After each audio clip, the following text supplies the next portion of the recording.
This is a natural global partnership. It has become even more relevant in the digital age. It is needed even more in our world for far-reaching, changing, and widespread turmoil. The success of this partnership is important for our progress and for advancing peace, stability, and prosperity around the world. From the turn of this century, we have begun transforming our relationship. But we have to convert a good start into lasting progress. This requires translating our vision into sustained action and concrete achievements. Mr. President, in the last few months, I see new excitement and confidence in this relationship. I see renewed energy in our engagement. Thank you for your leadership and for setting the tone last September when I visited White House. The civil nuclear agreement was the centerpiece of our transformed relationship, which demonstrated new trust. It also created a new economic opportunities and expanded our option for clean energy. In the course of the past 4 months, we have worked with a sense of purpose to move it forward. I am pleased that 6 years after we signed our bilateral agreement, we are moving towards commercial cooperation. Consistent with our law, our international legal obligations, and technical and commercial viability. President Obama has also assured me of strong US efforts in support of India's full membership of the 4 international export control regimes at earliest. Today, we also decided to take up our growing defense cooperation to the new level. We have agreed in principle to pursue co-development and co-production of specific advanced defense projects. This will help upgrade our domestic defense industry and expand the manufacturing sector in India. We will also explore cooperation in the area of technologies. We have renewed our defense framework agreement. We will deepen our cooperation in maritime security. Terrorism remains a principal global threat. It is taking on a new character even as existing challenges persist. We agreed that we need a comprehensive global strategy and approach to combat with it. There should be no distinction between terrorist groups. Every country must fulfill its commitment to eliminate terrorists, safe havens, and bring to justice. Our 2 countries will deepen our bilateral security cooperation against terrorist groups, and we will further enhance our counter-terrorism capabilities, including in the area of technology. President Obama and I agree that a strong and growing economic relationship is vital for the success of our strategic partnership. Economic growth in our two countries is becoming. Our business climate is improving. This gives me a great optimism about our economic ties. In addition, we have established a number of effective bilateral mechanisms to identify opportunities and also help our business, trade, and investment more. We will also resume our dialogue on bilateral investment treaty. Start discussing social security agreement that is so important for the hundreds of thousands of Indian professionals working in the United States. For President Obama and me, clean and renewable energy is a personal and national priority. We discuss our ambitions, national efforts, and goals to increase the use of clean and renewable energy. We also agreed to further enhance our excellent and innovative partnership in this area. I asked him to lead international efforts in making renewable energy and affordable to the world. I express hope for a successful Paris conference on climate change this year. To deepen our collaboration in science and technology, innovation, agriculture, health, education, and skills. These are central to the future of our two countries and also give us an opportunity to help others around the world. Indeed, our strategic partnership will only be complete if we assume our responsibility to work together to promote development and connectivity in our vast region. President Obama and I agreed to pursue this goal with sense of priority. President and I had an excellent discussion on global and regional issues. In particularly, we renewed our commitment to deepen our cooperation to advance peace, stability, prosperity in Asia, Pacific, and Indian Ocean region, which is critical for the future of our two countries and the destiny of this world. We will also work closely to help Afghanistan transition. Our relationship stands at a new level today. We have outlined a broad vision of friendship and cooperation that reflects the opportunities and challenges of the century. As Lord Buddha said, and companions are the whole of the holy life. We have decided to give a new thrust and sustained attention. For this, we have agreed that India and United States must regular summits at greater frequency. And we also established hotlines between myself and Barrack and our national security advisors. At the beginning of this year, journey. Let me welcome you once again, Mr. President. It is a great pleasure to have you with us. Thank you very much. Thanks a lot. Thank you.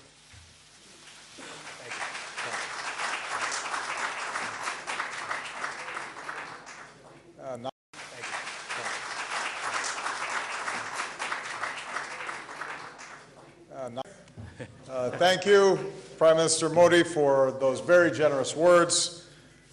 I want to express my profound gratitude to not only you, but the people of India for the incredible hospitality that has been shown to me and Michelle. We are thrilled to be back in India, Mera Pyar Bara Namaskar. Mr. Prime Minister, thank you for the invitation to join the people of India on Republic Day. I am honored to be the first American president to attend this celebration, as well as the first president to visit India twice. And this reflects my commitment since the beginning of my presidency to deepen our ties with India. I'm pleased to be joined by members of my administration, as well as members of Congress and business leaders from the United States, all who believe that a strong relationship with India is critical for America's success in the 21st century. As two great democracies, two innovative economies, two societies dedicated to the empowerment of our people, including millions of Indian Americans, we are natural partners. When I addressed your parliament on my last visit, I laid out my vision for how India and the United States could build a defining partnership for the 21st century. And since then, we've made significant progress. Our trade has increased, our militaries exercise together more, we're cooperating on key global challenges, from nuclear proliferation to global health. And Mr. Prime Minister, your election and your strong personal commitment to the India-U.S. an opportunity to further energize these efforts. I was proud to welcome you to the White House last fall. Your reputation preceded you. As many of you know, in New York, the Prime Minister appeared in Madison Square Garden and was greeted like a Bollywood star. And it was, I think, a signal of the deep friendship between our peoples, as well as our close ties that we are working to expand even further. At the White House, we agreed to take this partnership to a new level. We advanced that work today. Prime Minister Modi, including our charcha. We need more of those in the White House. But even as this visit is rich with symbolism, we made substantive progress. Prime Minister has already indicated the United States and India have declared a new declaration of friendship that elevates and formalizes our partnership. And not only is it grounded in the values we share, but it commits us to more regular meetings at the leaders level and sets up frequent consultations across our government. We agreed that our trade and economic partnerships must focus on improving the daily lives of our people. Prime Minister Modi described for me his ambitious efforts to empower rural Indians with bank accounts and to ensure clean water and clean air for the Indian people. And we want to be partners in this effort. In the last few years, trade between our two countries has increased by some 60% toward a record $100 billion. We want to trade even more. So we welcome the reforms that the Prime Minister is pursuing to make it easier to do business here in India. Today we achieved a breakthrough understanding on two issues that were holding up our ability to advance our civil nuclear cooperation, and we're committed to moving towards full implementation. And this is an important step that shows how we can work together to elevate our relationship. We also, as the Prime Minister noted, agreed to resume discussions about a possible bilateral investment treaty. And we will continue to pursue export reforms so that we can advance more high-tech collaborations with India. I'm also pleased that we agreed to a number of important steps to promote clean energy and to confront climate change. We very much support India's ambitious goal for solar energy and stand ready to speed this expansion with additional financing. We're also launching new joint projects to improve air quality in Indian cities. The United States will share more data and develop tools to help India assess and adapt to the impact of climate change and to help vulnerable communities become more resilient. And going forward, we've agreed to work together to make this year towards phasing out hydrofluorocarbons under the Montreal Protocol, and the Prime Minister and I made a personal commitment to work together to pursue a strong global climate agreement in Paris. As I indicated to him, I think India's voice is very important on this issue. Perhaps no country could potentially be more affected by the impacts of climate change. and no country's going to be more important in moving forward a stronger agreement than India, so we appreciate his leadership. We agreed to deepen our defense and security cooperation.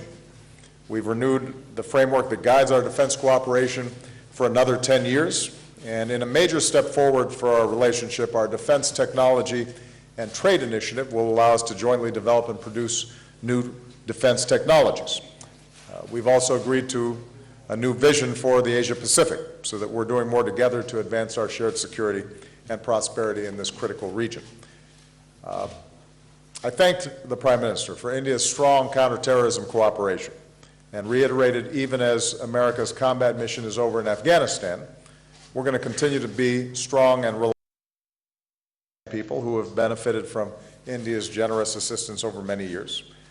I thanked the Prime Minister for his continued support for ongoing efforts to prevent Iran from acquiring a nuclear weapon and to arrive at a just diplomatic solution. And finally, we discussed what more we can do as global partners. I reiterated and reiterate to the Indian people today that we support a reformed UN Security Council that includes India as a permanent member.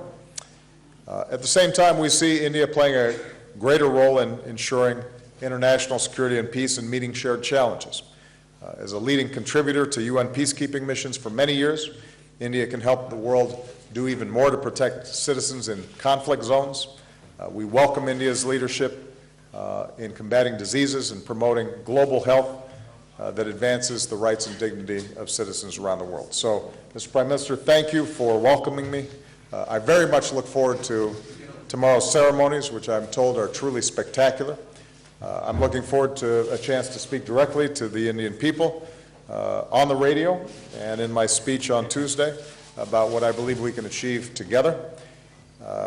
This new partnership will not happen overnight. It's going to take time to build and some patience, but it's clear from this visit that we have a new and perhaps unprecedented opportunity, and deepening our ties with India is going to remain a top foreign policy priority for my administration. So let me just say, Chule Sasas.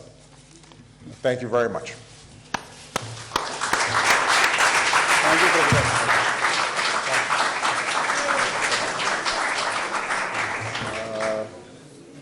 I now call upon Julie Pace of AP to ask her question. Thank you, Mr. President and Mr. Prime Minister. Mr. President, I wanted to ask you about the situations in both Yemen and in Ukraine. On Yemen, you've held up the U.S. counterterrorism campaign there as a model for what you're hoping to achieve in your mission against the Islamic State group.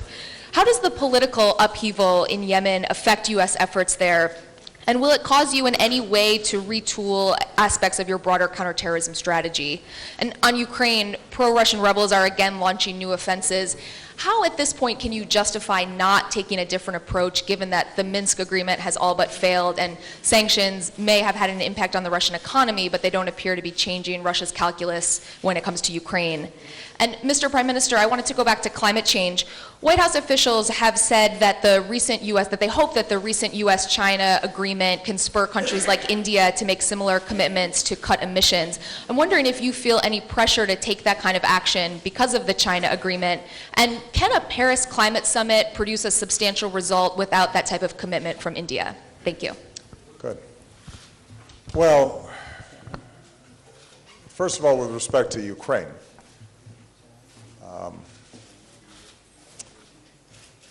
what I've said consistently is that we have no interest in seeing Russia weakened or its economy in shambles. We have a profound interest, as I believe every country does, in promoting a core principle, which is large countries don't bully smaller countries. They don't encroach on their territorial integrity. They don't encroach on their sovereignty, and that's what's at stake in Ukraine. And what we have done is to consistently isolate Russia on this issue and to raise the costs that Russia confronts. Now, when you say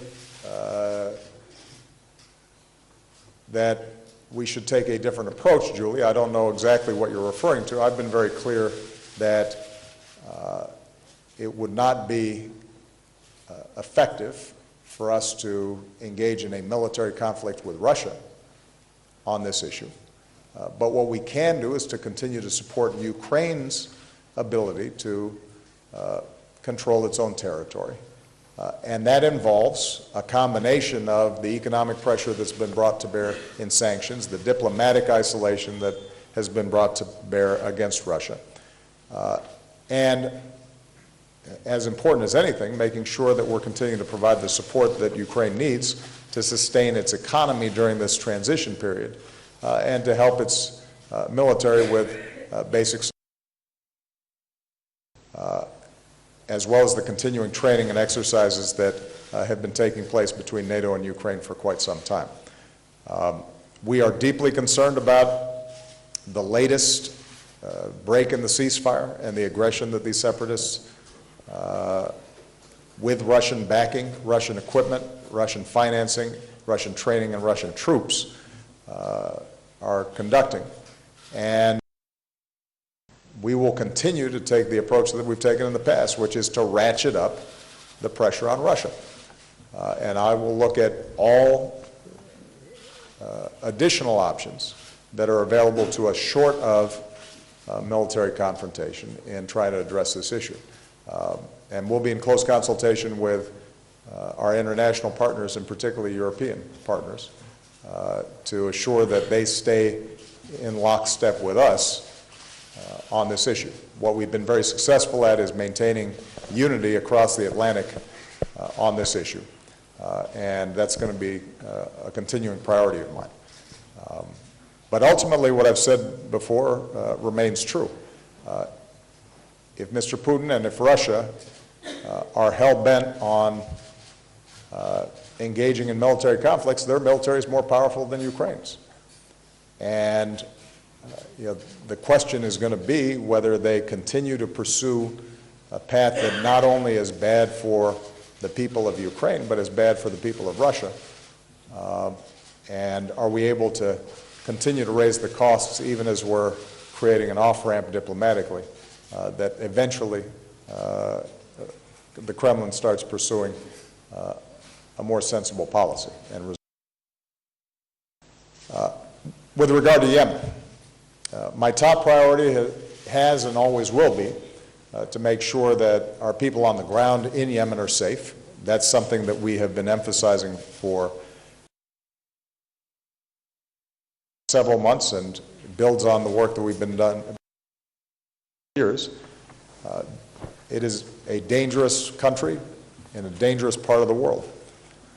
A second priority is to maintain our counterterrorism pressure on al-Qaeda in Yemen, and we have been doing that. And I saw some news reports that suggested somehow that that counterterrorism activity, that is not accurate. We continue to go after high-value targets inside of Yemen, and we will continue to maintain the pressure that's required to keep the American people safe.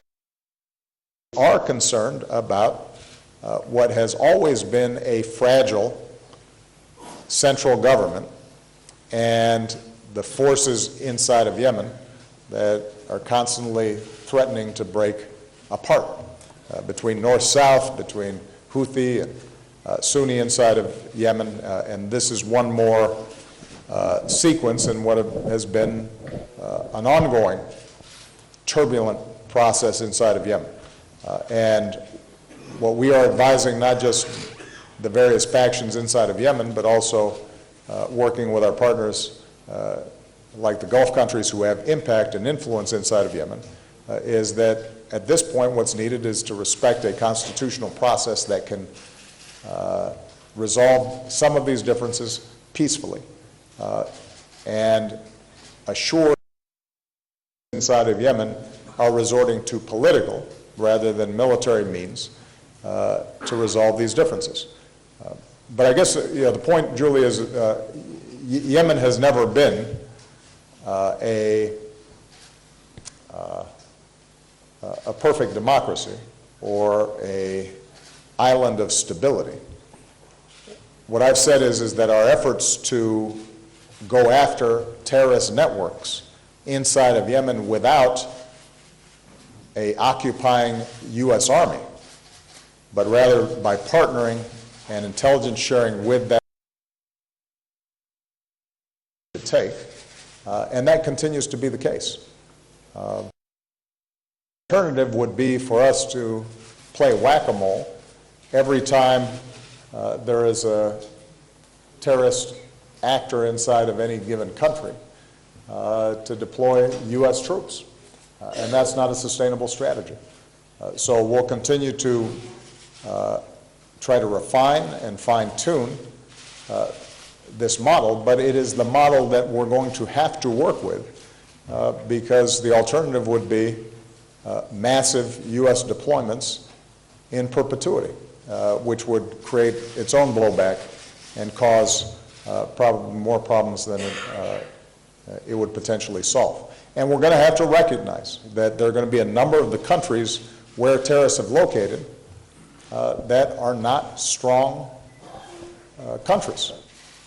That's the nature of the problem that we confront. You know, terrorists typically are not going to be locating and maintaining bases and having broad networks inside of countries that have strong central governments, strong militaries, and strong law enforcement. By definition, we're going to be operating in places where oftentimes there's a vacuum or capabilities are somewhat low.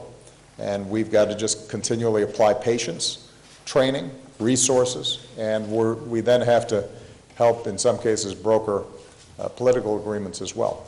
So it is a long, arduous process. It is not neat and it is not simple. But it is the best option that we have. And what we have shown is that we can maintain the kind of pressure on these terrorist networks even in these kinds of difficult to operate environments. मैं समझता हूं कि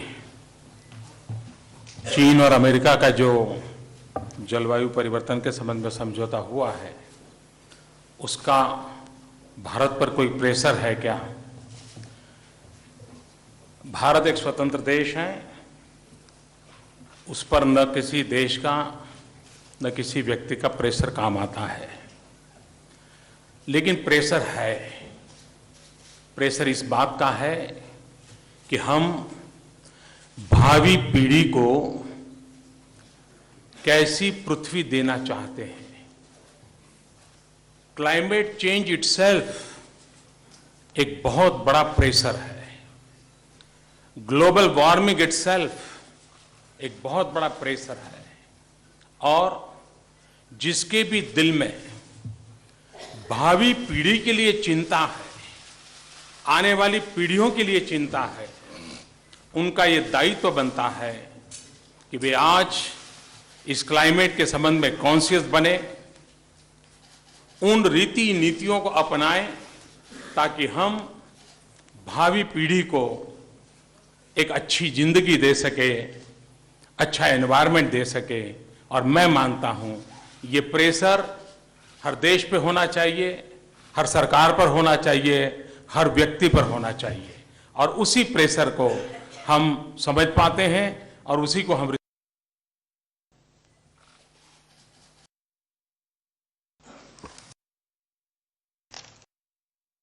It's my feeling that the agreement that has been concluded between the United States and China does not impose any pressure on us.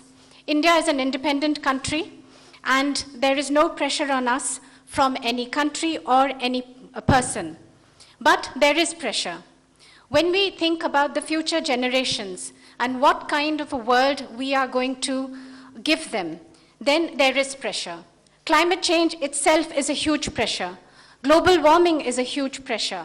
And all those who think about a better life and a better world for the future generations, those who are concerned about this, then it is their duty and their conscience. They would want to give a better lifestyle to the future generations, a good life and a good environment. There is pressure for all those people.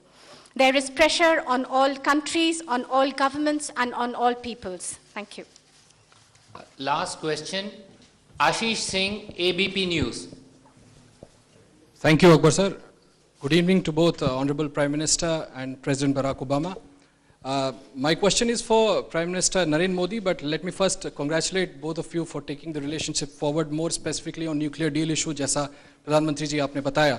प्रधानमंत्री जी, आज हमने दिलचस्प तस्वीरें देखी आपकी president Obama के साथ, अलग से ठीक उस तरह जिस तरह से वॉशिंगटन में हमने देखा था. मैं उस यात्रा के दौरान आपके वहाँ पर था. प्रेसिडेंट ओबामा आपके साथ आए थे, आप कुछ देर टहले, एक दूसरे के साथ बातचीत की, बेहतर तरीके से समझा. आज फिर हमने वो तस्वीरें देखी. इससे पहले सुबह आपने राष्ट्रपति को रिसीव किया एयरपोर्ट पर. ये खास मित्रता क्या है आप दोनों की?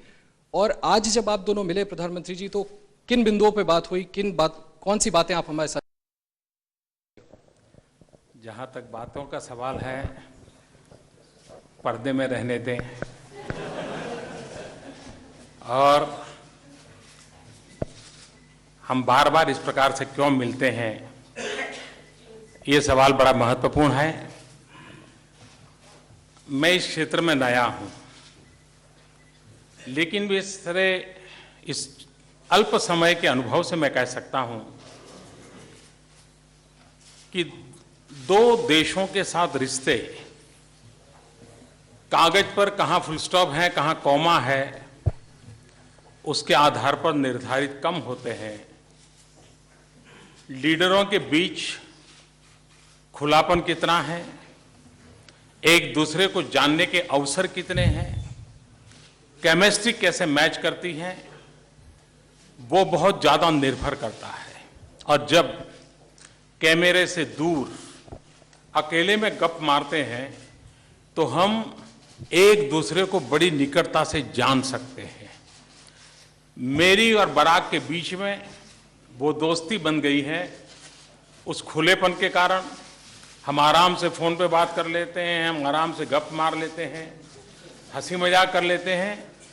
इस केमिस्ट्री ने मुझको और बराक को तो निकट लाया ही है, वॉशिंगटन और दिल्ली को भी निकट लाया है, लेकिन अमेरिका की जनता और हिंदुस्तान की जनता को भी निकट लाया है. और ये पर्सनल केमिस्ट्री है, ये बहुत मैटर करती है और ये पनपनी चाहिए, ऐसे ही अवसर पर पनपती है.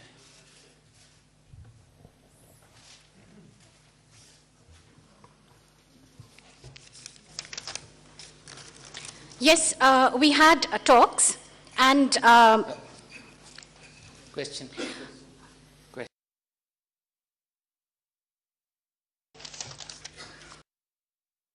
both of you held talks.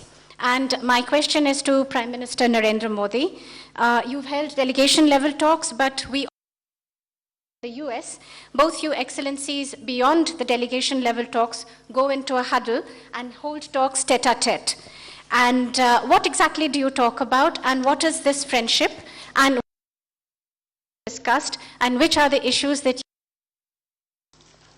Yes, we held very detailed talks, and some of these, and the results and the issues that were discussed, let's keep them behind curtains.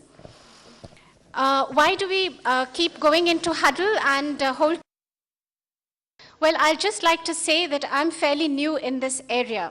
But with this little experience that I have gained over this short period of time, I can say that relations between countries depends less on full stops and commas. The relationship between leaders, how much they know each other, and the chemistry between them, very important. In fact, far from the camera, when we speak, then we become closer to each other. Barrack and I have, there is openness when we talk, and we even joke and share a lot together. I think this is the chemistry which has not only brought Washington and Delhi, Barrack and I closer, but also the two peoples of the two countries closer. Personal chemistry between leaders is very important, and this can only grow. Thank you. I would just add, the Prime Minister, as I said, it caused great excitement in the United States when he visited. And I do think that in addition to a personal friendship that we've been able to build in a fairly brief amount of time, we're also reflecting the warmth and affection between the Indian people and the American people.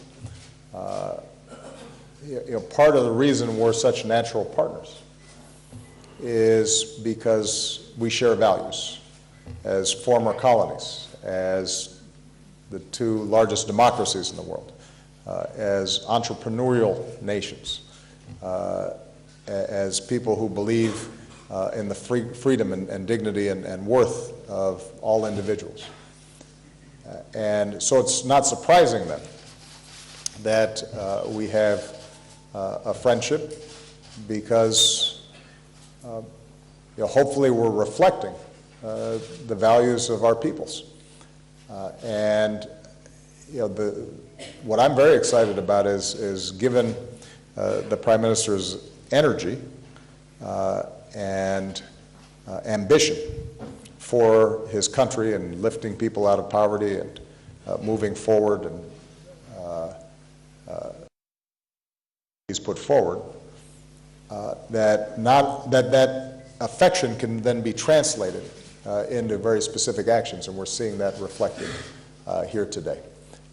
He's right, though, we can't tell you everything that we talked about.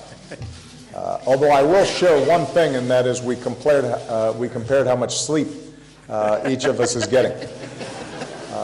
And it turns out that Modi is getting even less sleep than me. But of course, that's because he's still new. After you've been doing this for about 6 years, maybe he'll be able to hour. All right? Thank you very much, everybody. Thank you. Thank you. Thank you.